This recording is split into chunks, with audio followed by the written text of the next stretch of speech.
I wanted to start off by asking you, Sharon, you are an actor yourself. You worked in production, you've written and created other shows. So, how did you come up with the idea of Bad Sisters?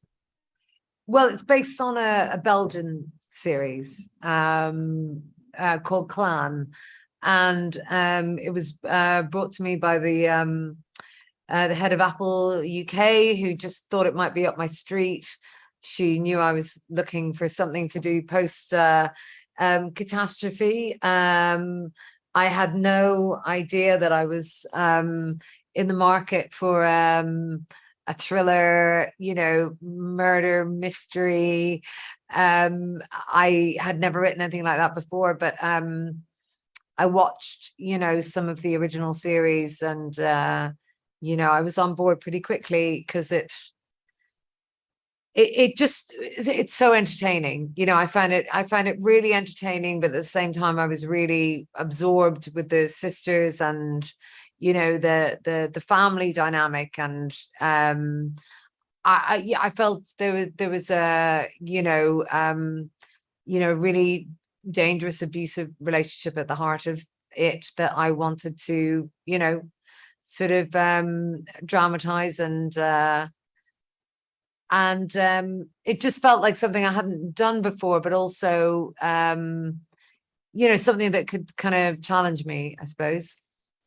Well, you mentioned the thriller aspect of this, and it's also considered a dark comedy. So, how was kind of weaving those two genres together? Was it hard to kind of thread the needle, or did it come naturally? Well, I mean, it's kind of my bread and butter, what I do, dark sort of comedy, or a comedy that deals with dark subjects more than dark comedy. So it was just an extension of that, really. It's although it's a thriller and it's an hour long, it's not that I haven't sort of worked in that sort of genre before, but yeah, it's a tricky thing. You've got to keep a beady eye on it all the time in case it becomes too silly or heightened, or when it becomes too dark and brutal. I mean, it can do that, but you need to sort of you need to balance it, because I knew an audience didn't want to watch 10 hours of misery, but equally they don't want to watch 10 hours of just buffoonery, because there's a serious subject matter at the heart of it. So it's I've had plenty of practice, but even so it was it was a tricky thing, but I had lots of people around me to help manage that as well. So, as both an executive producer and one of the lead actors, are there any challenges when having to, embody a character and get in their head, but also remaining aware of how things are going to come across on screen, maybe what changes need to be made after a take? Is there difficulties with that at all? Oh, yeah, I mean, it's really difficult.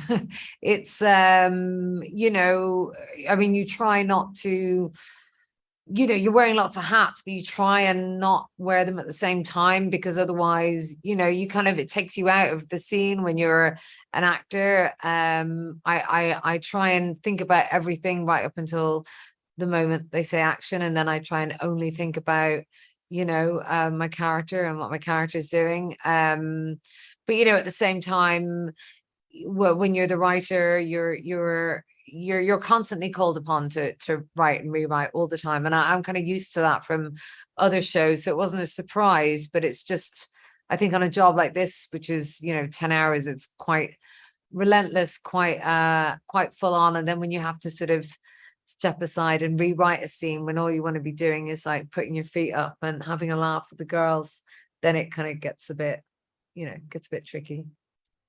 All right, well, I'm going to have to wrap, but thank you so much for chatting with me. I'm already hooked on the series from the first few episodes, so super excited to see where it goes.